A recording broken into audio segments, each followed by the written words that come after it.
menunjukkan rasa terima kasih kita kepada Tuhan. Bayangin aja, seseorang ataupun sebuah entitas yang kita katakan itu Tuhan, dia mau mengorbankan dirinya hanya untuk menebus umat manusia.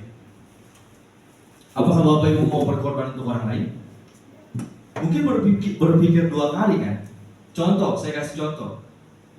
Tidak usah jauh-jauh. Kalau seandainya Bapak Ibu sekalian atau jemaat sekalian punya uang 1 juta, lalu ada kita butuh untuk bayar uang sekolahnya 900.000, sisa 100.000 nih, sisa 100.000 lagi di dompet.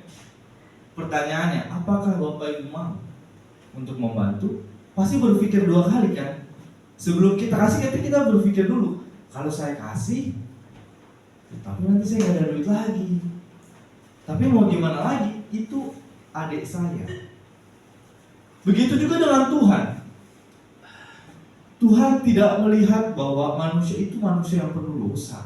Dia tidak melihat bahwa manusia itu najis, makhluk yang diciptakan dan berkhianat kepadanya. Tetapi Tuhan dengan penuh kasih, dia mau berkorban untuk umat.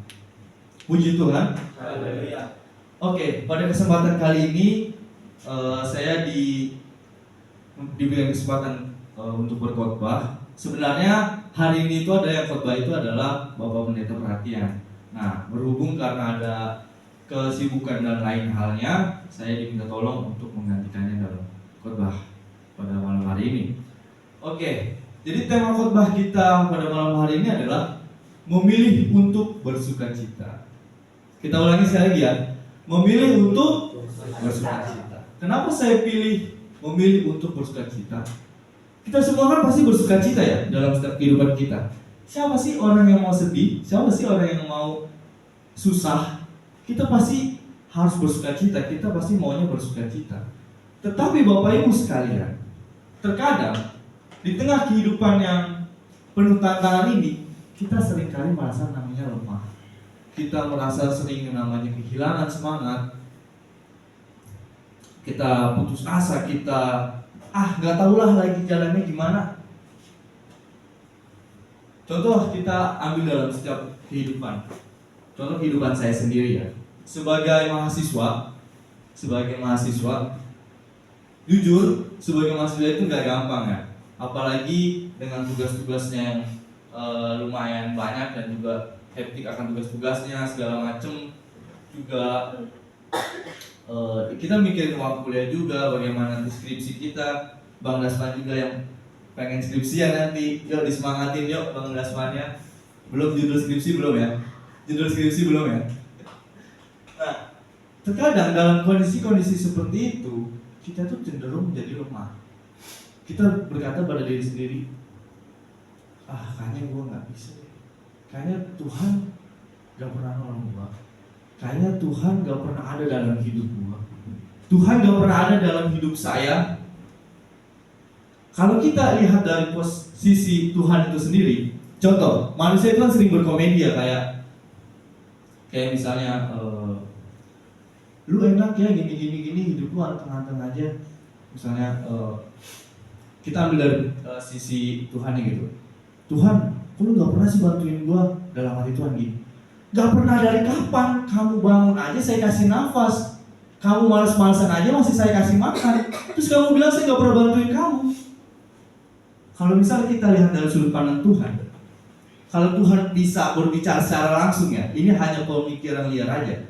Tetapi terkadang manusia itu terlalu cenderung melihat namanya kondisi eksternal. Kondisi eksternal itu seperti apa? Contoh, kondisi eksternal itu adalah kondisi di mana ketika di luar dalam diri kita. Saya di sini contohnya, ini kan internal di dalam diri ya. Nah, eksternal itu seperti ini, ada Bang Ras di kanan saya, ada Bang Iman di kiri saya, kita lagi dalam kondisi beribadah, itu namanya kondisi eksternal. Nah, terkadang manusia itu seperti itu, terlalu banyak melihat yang namanya masalah eksternal. Dia mengatakan bahwa sulit sekali masalah ini, sepertinya saya tidak bisa untuk melalui masalah ini. Tetapi pernahkah Bapak Ibu sekalian berpikir bahwa selama kita hidup di dunia ini, telah berapa gunung masalah yang telah kita lewati? Banyak problem yang telah kita lewati dari mulai kita kecil.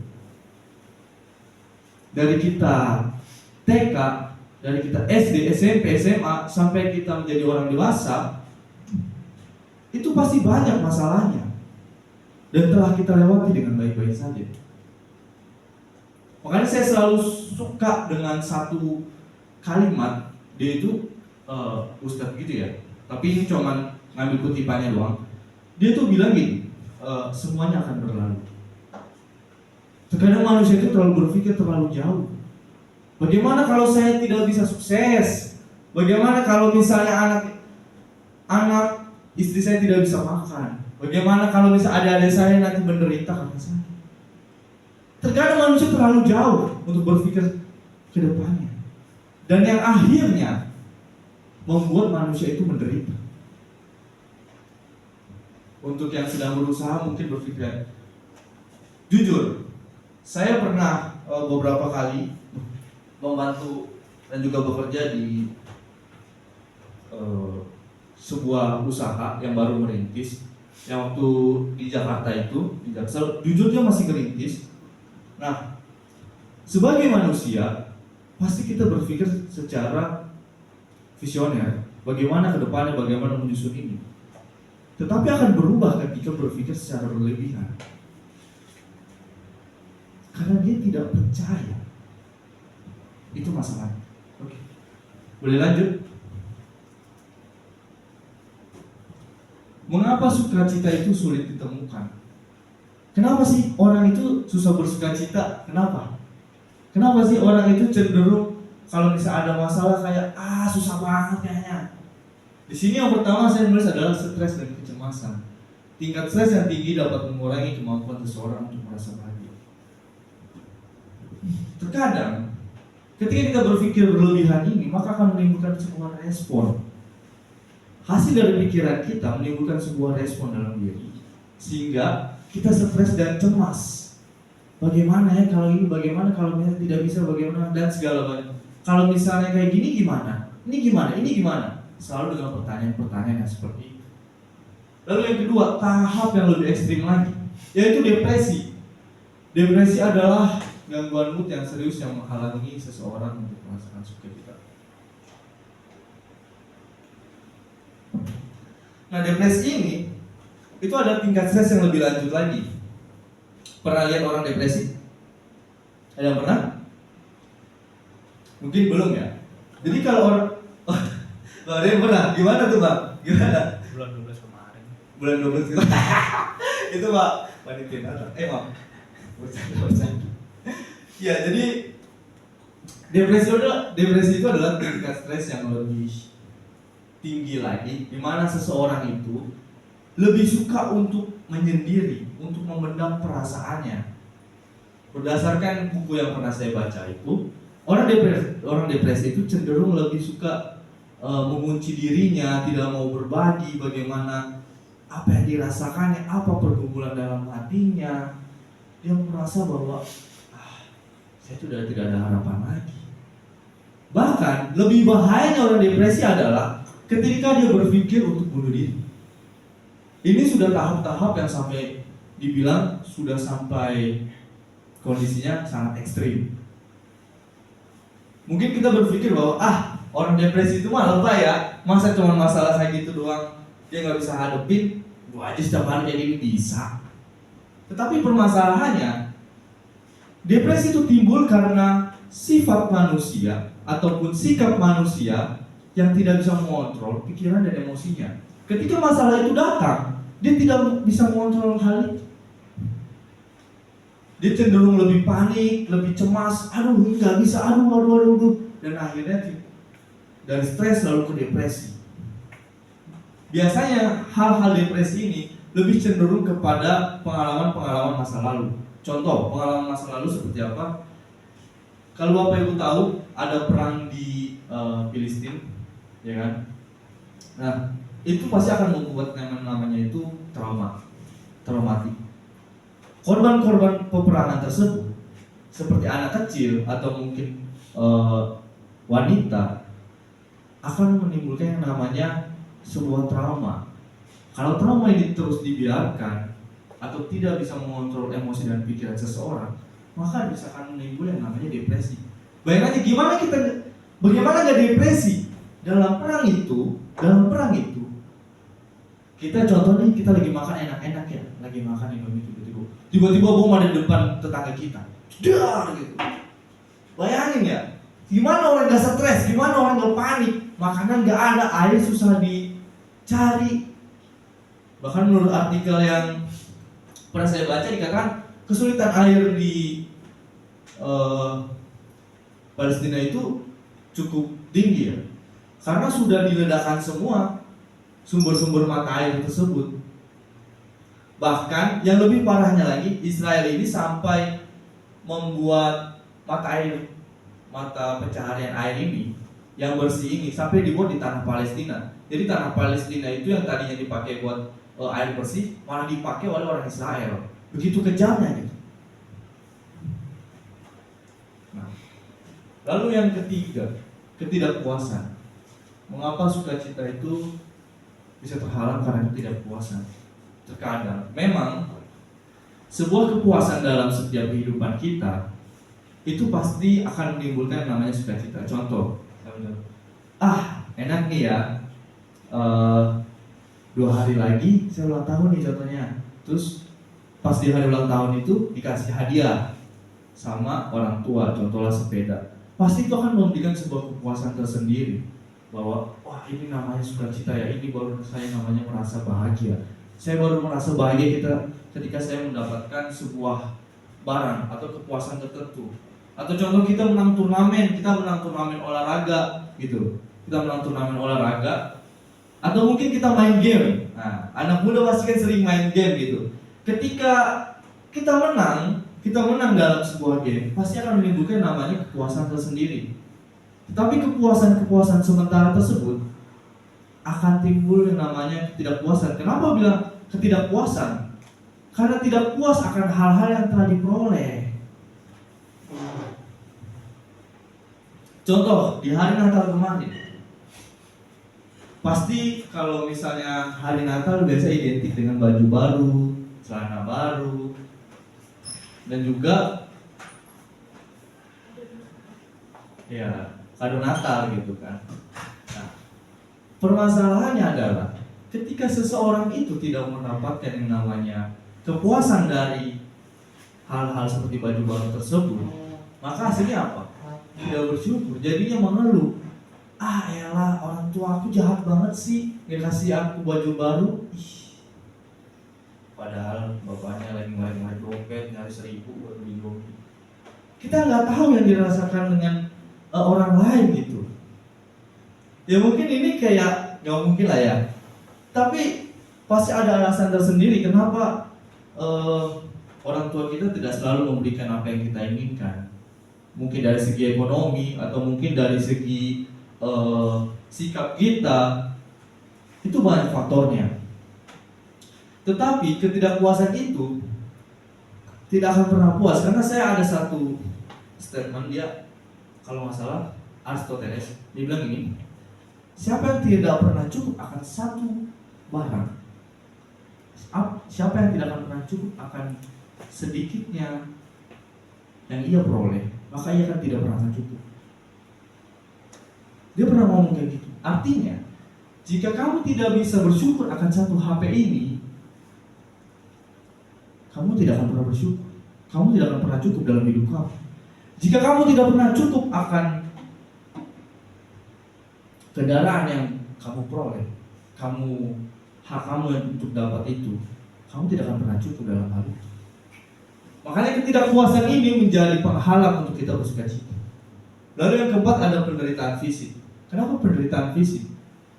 Kondisi fisik yang buruk dapat mengurangi kemampuan untuk merasakan bahagia. Memang betul, penderitaan fisik itu memang berpengaruh kepada sukacita. Contoh, ketika kita sedang sakit, pastikan kita bawa lemas lagi, kurang semangat. Itu memang berpengaruh kepada psikis dan juga mental kita.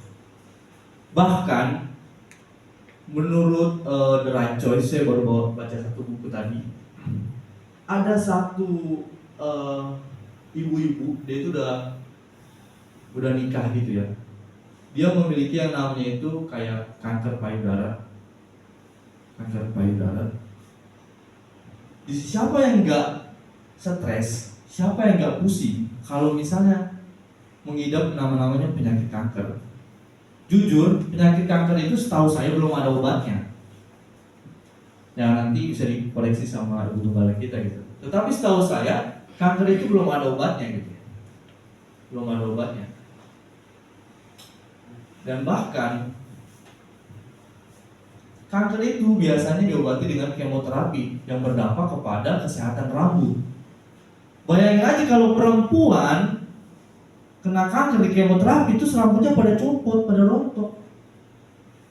Ini benar ya? Kalau misalnya kita berpikir bagaimana perasaannya dia, bagaimana dia bertemu dengan orang lain. Yang dulunya dipuji-puji, ih cantik ya kamu, dipuji-puji sama suaminya, ih cantik banget sih istri aku, ih gitu kan. Meskipun agak alay. Nah, tetapi itu berpengaruh kepada perasaan dan juga emosional seseorang. Boleh lanjut? Nah, arti sukacita sendiri. Ada yang tahu arti sukacita? Sukacita itu biasa identik dengan kegembiraan, dengan hati yang senang, gembira, penuh dengan tawa dan canda gitu. Nah, secara harfiah, sukacita adalah perasaan atau keadaan hati yang penuh dengan kebahagiaan dan ketenangan. Kata asli dari sukacita sebenarnya itu dari bahasa Yunani, tetapi ini karena konteks ayatnya Perjanjian Lama, dalam bahasa Ibrani itu namanya simcha. Berarti kegembiraan yang muncul dari hubungan dengan Tuhan. Ini perlu digarisbawahi bahwa kegembiraan yang muncul dari hubungan dengan Tuhan. Dalam bahasa Yunani adalah cara mengacu pada kegembiraan rohani yang datang dari hubungan pribadi dengan Tuhan. Artinya, sukacita itu hadir sejatinya adalah karena kegembiraan rohani, hubungan kita dengan Tuhan. Sukacita di dunia ini itu semua fana. Pasti Bapak Ibu sekalian dan jemaat sekalian pernah melihat orang kayak mabuk tengah malam, atau mungkin tempat-tempat diskotik, tempat-tempat kayak pesta pora gitu. Tahu nggak sebenarnya? Itu sebenarnya bukan sukacita. Saya mengatakan hal ini bukan karena saya orang-orang baik. Dalam artian saya pernah merasakan hal tersebut. Saya bukannya munafik, tapi karena ini pengalaman aja. Bukan saya untuk ulangi kembali. Tetapi orang-orang yang mengandalkan sukacita dunia tersebut seperti minum-minuman, seperti main perempuan dan juga ke tempat-tempat pesta pora seperti diskotik itu hanya sukacita sementara. Sukacita sementara karena gimana saya bilang, biasanya orang-orang seperti itu ada tekanan dalam keluarganya, ada tekanan dalam pekerjaannya, makanya dia lari. Dia mencari kebahagiaan di luar sana supaya dia itu tetap happy, bagaimana dia bisa bersukacita. Yang sebenarnya itu hanya sebuah pelampiasan. Itu bukan sukacita yang sebenarnya, tetapi hanya sebuah pelampiasan dari diri kita ketika kita mendapati yang namanya tekanan dari keluarga, sosial, dan juga pekerjaan. Makanya mereka lari semua ke situ. Boleh selanjutnya? Nah, sukacita sebagai obat penyembuh. Kita mau buka Alkitab kita. Nggak usah deh, nanti baca aja di sini. Saya hitung dalam hitungan yang ketiga. Amsal 17 ayat 22 ya. Kita baca bareng-bareng. 1, 2, 3. Hati yang gembira adalah obat yang manjur, tapi semangat yang patah memberikan tulang. Puji Tuhan. Haleluya. Mungkin ayat ini sudah terdengar sering dalam telinga kita ya. Bahkan sejak kita kecil. Dan juga lagu-lagu pun ada juga yang menyampaikan isi ayat ini. Hati yang gembira adalah obat. Itu sudah kita dengar dari sekolah minggu. Tetapi kalau misalnya kita pelajari lebih dalam lagi, ayat ini itu mengajar kita tentang pentingnya memiliki hati yang gembira. Karena hati yang gembira itu adalah obat yang ampuh untuk menyembuhkan baik secara fisik maupun emosional. Kenapa dikatakan obat? Kita harus kritis ketika kita membaca firman Tuhan. Tidak hanya mentah-mentah kita baca, oh ternyata Tuhan ngomong gini ya. Oh ternyata Tuhan ngomong supaya kita tidak mencuri. Tidak, kita harus kritis. Kenapa? Ayat ini mengatakan bahwa hati yang gembira adalah obat. Kenapa nggak makanan? Kenapa nggak makanan? Kenapa dikatakan mengeringkan tulang? Kenapa dikatakan semangat yang patah? Kenapa nggak semangat yang hancur?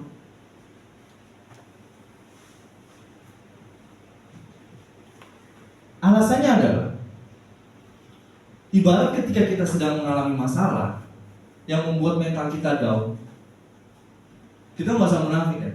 Dalam artian, ketika kita ada masalah pasti ada rasa yang namanya lelah, capek. Makanya ayat ini hadir sebagai obat yang manjur gitu. Hati yang gembira itu memberikan obat yang manjur untuk diri kita untuk melewati setiap tantangan hidup kita.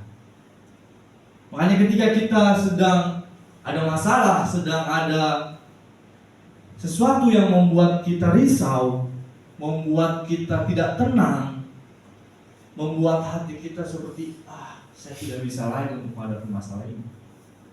Dikatakan hati yang gembira, kita bergembira. Bergembiranya karena apa? Nanti saya akan bahas. Tetapi semangat yang patah mengeringkan tulang. Nah, di kalimat yang kedua ini, di yang B-nya ini, dikatakan semangat yang patah mengeringkan tulang. Maksudnya apa sih?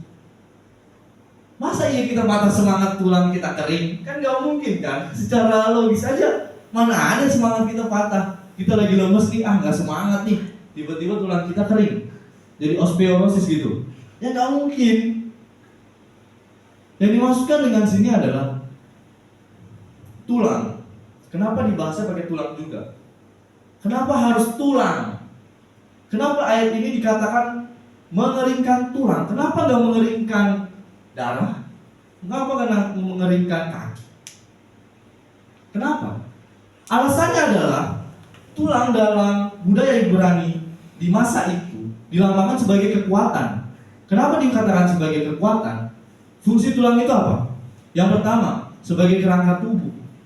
Yang kedua, organ rusuk, melindungi jantung, paru-paru, dan organ tubuh lainnya. Lalu tempurung otak itu dari apa? Dari tulang juga. Makanya tulang melambangkan kekuatan. Artinya ketika semangat kita patah, maka kekuatan kita hilang.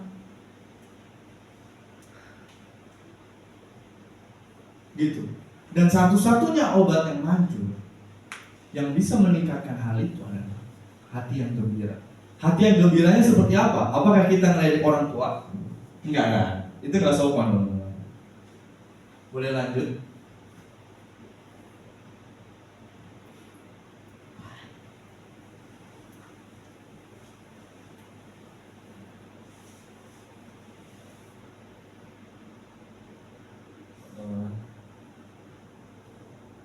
Sukacita dari Tuhan sebagai sumber kekuatan. Nah, Bapak Ibu sekalian, seperti yang saya bilang tadi, hati yang gembira itu berasal dari Tuhan itu sendiri. Ketika kita membangun hubungan kita dengan Tuhan, ketika ada contoh, analoginya seperti ini. Ketika saya memiliki hubungan dengan adik saya, ketika saya bermain bola, saya membuat namanya itu komunikasi. Dan juga saling percaya bahwa dia bisa membantu saya untuk mencetak gol. Artinya ketika kita membangun hubungan dengan Tuhan, kita harus percaya. Kita harus percaya kepada Tuhan. Masalahnya di situ. Berarti hati yang gembira itu menjadi gembira, menjadi happy, karena kita percaya bahwa Tuhan itu selalu menyertai kehidupan kita. Nah, dikatakan di sini sukacita dari Tuhan sebagai sumber kekuatan. Nah, saya mengambil dari Nehemia 8 ayat 11. Kita baca bersama-sama. 1, 2, 3. Jangan bersedih hati, sebab sukacita karena Tuhan adalah kekuatan. Puji Tuhan. Di sini dikatakan jangan bersedih hati, sebab sukacita karena Tuhan adalah kekuatan. Ayat ini kenapa bisa keluar? Ayat ini adalah ayat yang dari Perjanjian Lama akibat dari Israel yang telah lolos atau mungkin sudah tidak jajah lagi dari pembuangan Babel itu sendiri. Nah, karena itu Nehemia menguatkan bangsa Israel. Dia berkata, jangan bersedih hati karena dosa-dosamu, karena sukacita karena Tuhan itu adalah kekuatanmu. Ini Alkitab sendiri yang bilang, sukacita karena Tuhan adalah kekuatanmu. Artinya sukacita yang sejati hanya dari Tuhan. Sukacita itu bukan sekedar emosi, tetapi merupakan sumber kekuatan yang berasal dari hubungan kita dengan Tuhan. Seperti yang saya bilang tadi, sukacita itu bukan ketika hanya sebuah perasaan doang. Kalau perasaan itu hanya bahagia sementara, gitu. Ketika kita mendapatkan sebuah reward gitu, atau nggak door prize, kita kan happy gitu, bersukacita. Tapi itu sebenarnya hanya sebuah kebahagiaan sementara. Kebahagiaan sejati itu timbul dari rasa percaya kita dan hubungan kita dengan Tuhan. Boleh lanjut? Nah, ini menghadapi pencobaan dengan sukacita. Nah, ini yang membuat sebenarnya hal yang membingungkan gitu. Bagaimana kita menghadapi pencobaan dengan sukacita? Bagaimana kalau misalnya kita diperhadapkan dengan ekonomi finansial yang sulit, tetapi kita disuruh sukacita? Aneh lah.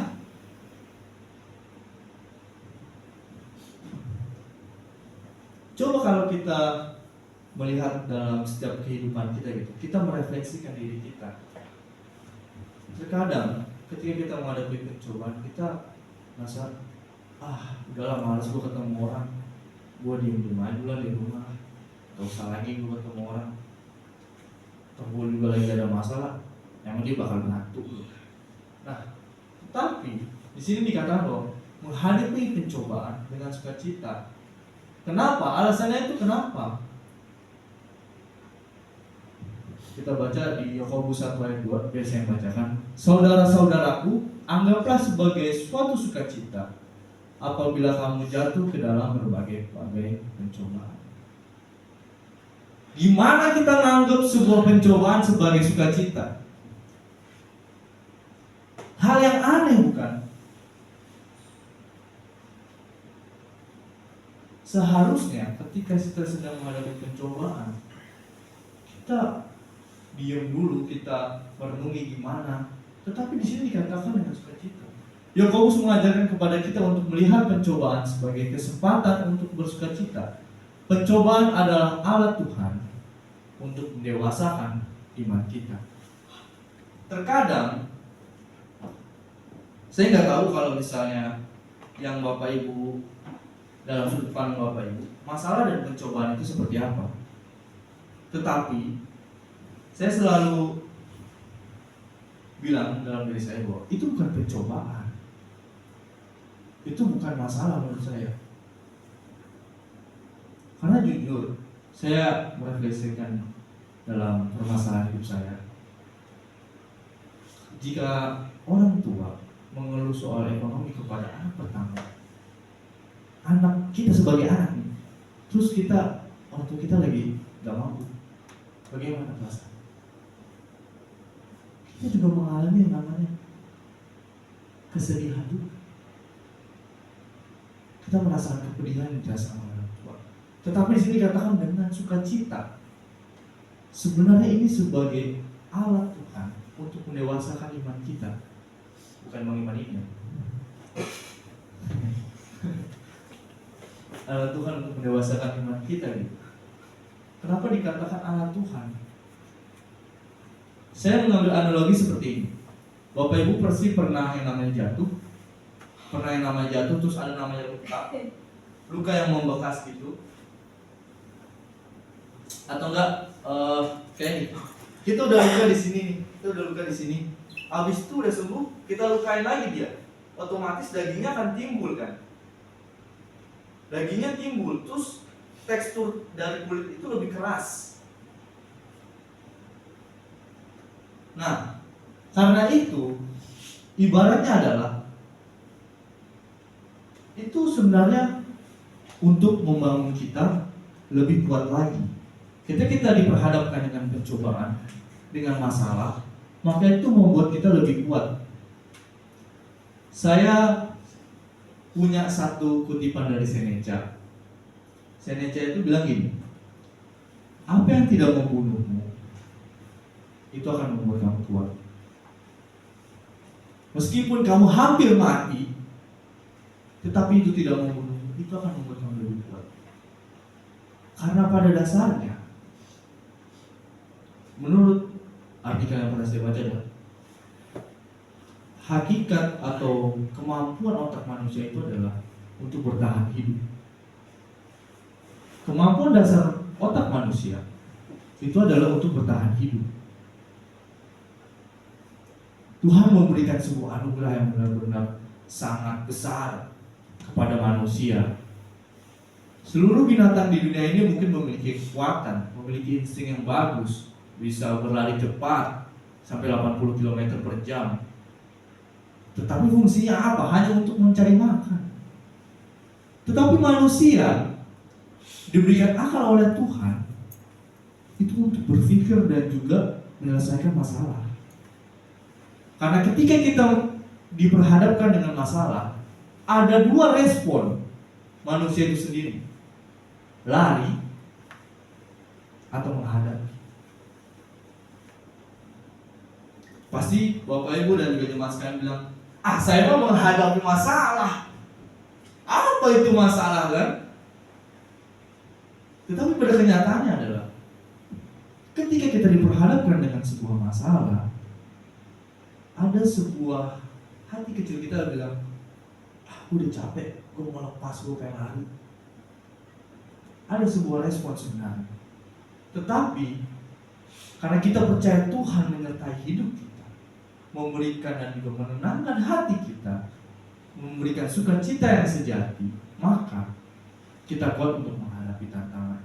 Jadi ganti perspektifnya, bukan pencobaan, bukan masalah, tetapi pujian untuk membuat kita lebih dewasa. Boleh lanjut? Yesus menghadapi penderitaan dengan sukacita. Ya, seperti yang kita tahu, nama Kristen itu berawal dari kata yang namanya pengikut Kristus. Jadi kita harus meneladani bagaimana Yesus itu sendiri. Bagaimana Yesus menghadapi penderitaan dengan sukacita. Bapak Ibu bisa bayangkan, jika Bapak Ibu mengetahui masa depan, contoh 2 hari lagi saya akan mati dilindas truk. Apa yang akan saya lakukan? Saya diam aja di rumah kan. Tetapi Tuhan tahu jalan hidupnya dia tahu ke dunia ini untuk dikorbankan. Tetapi dia tetap bersuka cita, tetapi dia tetap melayani. Dia tetap menyebarkan firman Tuhan. Karena apa? Ada 2 alasan. Yang pertama, kasih. Sukacita Yesus berasal dari kasih yang begitu dalam kepada kita umatnya. Kasih Yesus itu tak terbatas. Mau kamu ukur sedalam dunia, sedalam lautan dunia, itu gak bakal bisa. Kalau misalnya Bapak Ibu sekalian, kita bermain imajinasi ya. Contoh kita jadi Tuhan gitu. Kita jadi Tuhan kan. Contoh, saya raja, kayak raja. Saya raja gitu. Saya duduk di kursi yang megah. Terus saya punya harta kekayaan yang banyak. Saya bisa suruh orang, suruh ini, suruh itu. Tapi tiba-tiba saya harus berkorban untuk umat saya. Dimana hanya saya bisa melakukan satu-satunya. Mau gak kita yang udah ada jabatan nih, memimpin seluruh alam semesta, pasti kita berpikir, mana enak saya menderita untuk orang lain yang gak pernah berkorban untuk diri saya. Terkadang sikap manusia itu adalah, apa yang dilakukan oleh orang lain dalam hidup saya? Apakah orang itu sudah berbuat baik, makanya saya harus berbuat baik? Terkadang kita berpikir seperti itu. Kita berpikir, tunggu orang lain itu berbuat baik dulu sama saya, baru saya berbuat baik, baru saya berkorban. Tetapi Tuhan tidak berpikir dalam perspektif itu. Tuhan mengasihi umat manusia secara tulus dan mengimplementasikannya dalam pengorbanannya di kayu salib. Dia bukan hanya ngomong doang yang bisa mengatakan saya mengasihi umat-umat saya, tetapi dia juga berkorban, bahkan menunjukkan langsung secara nyata. Saya juga mengambil kisahnya Yesus waktu dia ditolak di kampungnya sendiri di Galilea. Bayangin, di kampungnya sendiri dia ditolak. Gak menderita apa lagi itu Tuhan Yesus. Kurang menderita apa lagi itu Tuhan Yesus. Udah di kampungnya sendiri ditolak, habis itu disalib untuk nebus dosa orang. Tetapi dia membalasnya dengan kasih. Yang kedua, ketaatan. Yesus menunjukkan sukacitanya dalam ketaatan penuh kepada kehendak Bapanya. Ketaatan ini terkadang sangat sulit untuk dilakukan, meskipun kita mengatakannya dengan mudah. Mengapa saya katakan dengan hal itu? Saya taat dengan orang tua saya taat dengan guru saya taat dengan abang-abang saya. Tapi pada kenyataannya apa?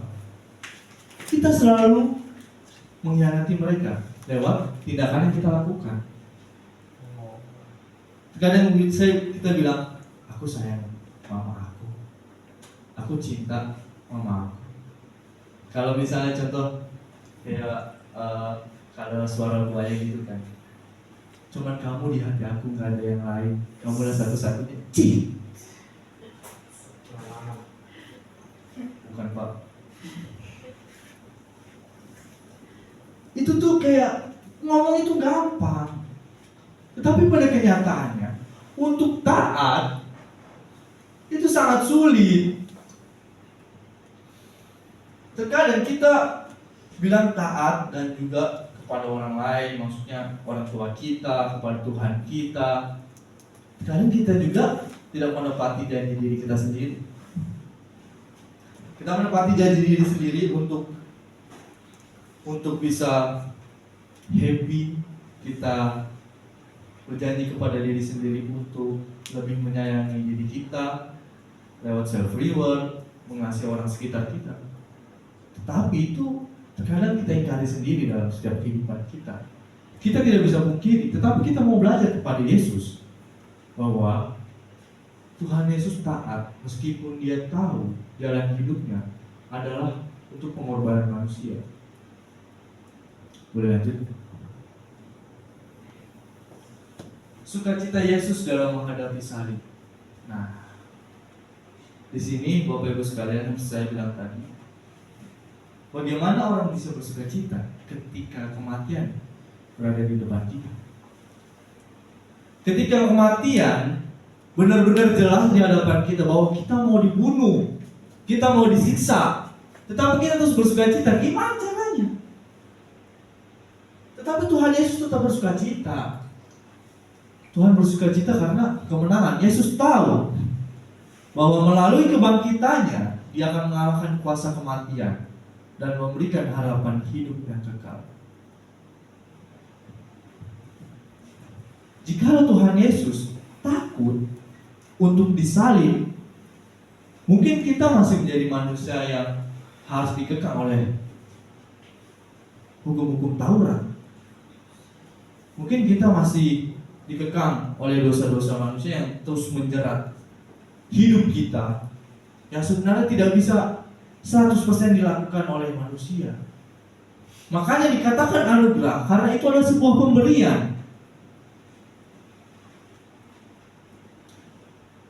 Untuk menebus dosa manusia itu tidak bisa dilakukan oleh manusia itu sendiri. Itu hanyalah pemberian Tuhan dan kasih-Nya. Orang bisa bilang bahwa saya tidak pernah berbuat dosa dalam hidup saya. Saya selalu baik. Apakah selalu dalam setiap kehidupan? Apakah kamu gak pernah berbuat dosa? Besok, nanti malam, besok pagi, yakin gak bisa berbuat dosa? Yakin gak bakal marah sama orang lain? Gak ada yang bisa menjamin hal itu. Tetapi Tuhan Yesus memberikan sebuah anugerahnya, pemberiannya untuk menghapus dosa manusia lewat pengorbanan dirinya sendiri. Lalu alasan yang kedua adalah pemulihan. Yesus menyadari bahwa penderitaannya akan membawa pemulihan dan keselamatan bagi umat manusia. Terkadang sebuah kesalahan itu berlarut-larut dalam pikiran kita. Ketika kita mengatakan yang salah kepada orang lain, contoh, kita menyakiti hati orang lain, pasti kita berpikir, tadi omongan gue bikin sakit hati dia gak ya? Tadi kalau gue mencuri, tuh orang tadi punya duit gak ya? Tadi kalau misalnya aku ngomong kasar sama papa sakit hati gak ya? Terkadang hal-hal seperti itu membuat kita menderita karena dosa-dosa yang kita lakukan. Tetapi Tuhan membawa pemulihan dan keselamatan bagi manusia. Boleh lanjut? Korelasi dengan sukacita dalam kehidupan umat percaya. Apa hubungan sukacita ini dalam kehidupan umat percaya? Dalam kehidupan kita sebagai umat percaya. Hubungannya apa sih dengan Tuhan tadi? Yang pertama, panggilan hidup. Kita juga dipanggil untuk bersukacita dalam menjalani hidup meskipun itu menghadapi kesulitan. Tuhan aja menjalani kehidupan yang penuh tantangan, yang penuh penderitaan dengan sukacita. Kita yang baru motor kita mogok atau kempes tengah jalan udah ngeluh, masih terusin ya, itu motor. Nah, tetapi Tuhan pernah melakukan hal itu? Enggak, dia enggak mengeluh. Sekarang kita lebih mirip dengan orang-orang Israel. Kenapa saya bilang dengan mirip dengan orang-orang Israel? Orang-orang Israel itu sudah diberi kebebasan, tetapi dia masih mau untuk pulang ke Mesir. Dia bilang, lebih enak di Mesir, makan daging. Gila di gurun pasir ini makan apa? Terkadang kita lebih mirip seperti itu. Kalau gitu kita mau belajar bahwa untuk memenuhi panggilan hidup kita harus bersukacita bahwa Tuhan telah menyertai dalam kehidupan kita. Jadi tidak ada lagi alasan buat kita untuk tidak bersukacita. Ada amin? Katakan dulu depan, belakang, kanan, kirinya, bersukacita karena Tuhan. Salam dulu.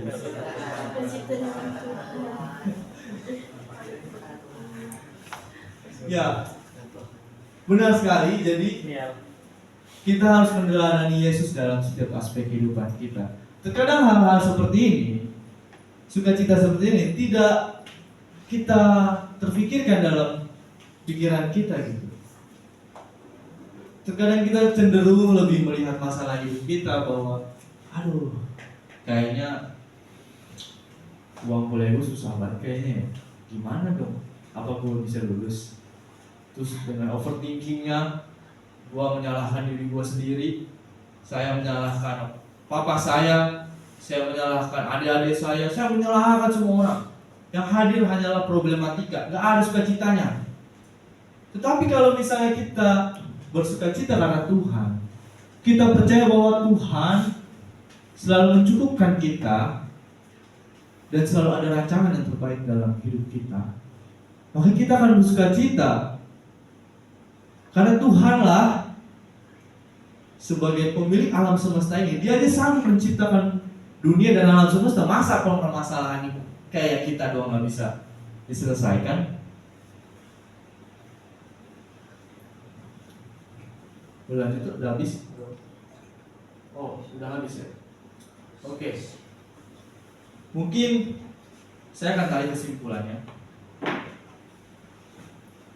Apakah Bapak Ibu sudah bersuka cita dalam hidup Bapak Ibu sekalian? Apakah itu sukacita karena hasil reward doang, hanya sebagai perasaan bahagia sementara? Apakah kita sudah percaya kepada Tuhan bahwa hidup kita itu sesuai dengan rencananya? Apakah kita mau belajar kepada Yesus dan terus bersuka cita meski dia tahu di ujung hidupnya dia akan mati? Mungkin itu saja firman Tuhan pada malam hari ini. Puji Tuhan. Haleluya. Kita akan mengangkat satu pujian. Nanti di akhir pujian saya serahkan kepada Bapak Gembala.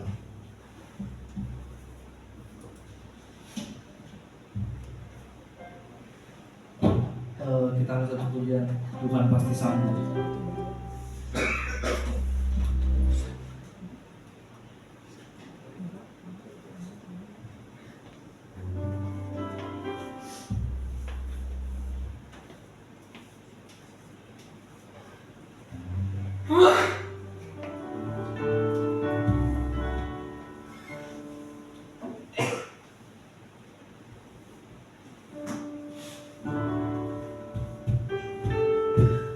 Kita renungkan firman Tuhan ini dengan hati kita. Kiranya masalah hidup kita bukan menjadi penghalang untuk bersuka cita kepada Tuhan. Sukacita yang sejati hanya kita dapatkan, yang kita peroleh dari Tuhan. Kesenangan dan juga happiness yang kita dapatkan ini hanyalah sukacita yang fana. Tapi kita mau merasakan sukacita yang sejati dari Tuhan. Kita akan pujian ini. Tuhan pasti selalu menolong.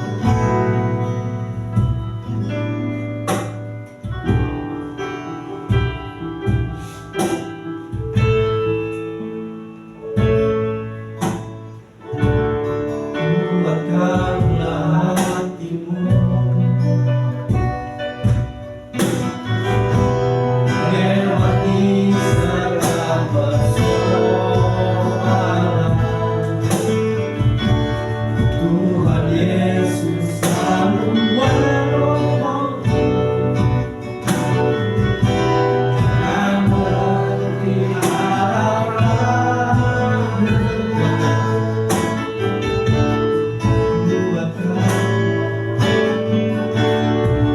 Kuatkanlah hatimu, hadapi segala persoalan. Tuhan Yesus selalu menopangku dan memberi harapan. Tuhan pasti sanggup dan hanya takkan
menjaga kehidupan kami.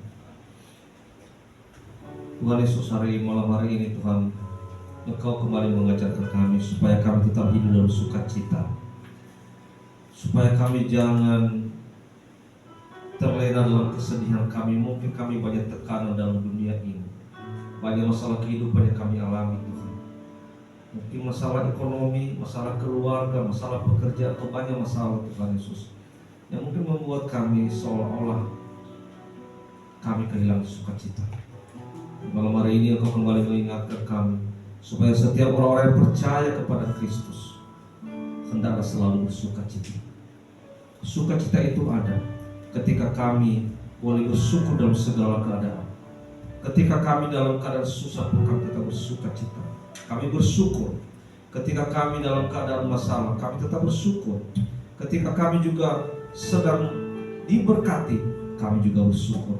Sehingga Tuhan Yesus, dengan kami tetap bersyukur, maka sukacita itu selalu ada dalam hidup kami. Tuhan, terima kasih Tuhan, karena ketika kami bersyukur, maka hati kami bahagia, gembira, dan itulah obat Tuhan Yesus yang mengobati, menyembuhkan setiap hati kami yang susah itu.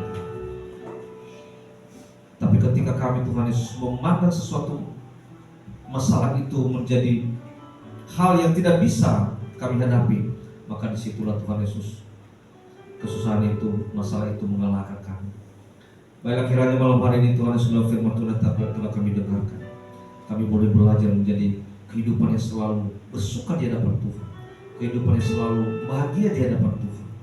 Apapun yang kami alami, jangan sampai itu menghalangi kami, jangan sampai itu membuat hidup kami ini menjadi lemah Tuhan. Karena ketika kami lemah, maka sukacita itu juga akan hilang dari kehidupan kami. Terima kasih Bapa, berkati Tuhan Yesus hambamu yang telah menjadi saluran berkat-Mu Tuhan. Tambahkan hikmat-Mu lebih dalam lagi kepadanya Tuhan. Tambahkan lagi,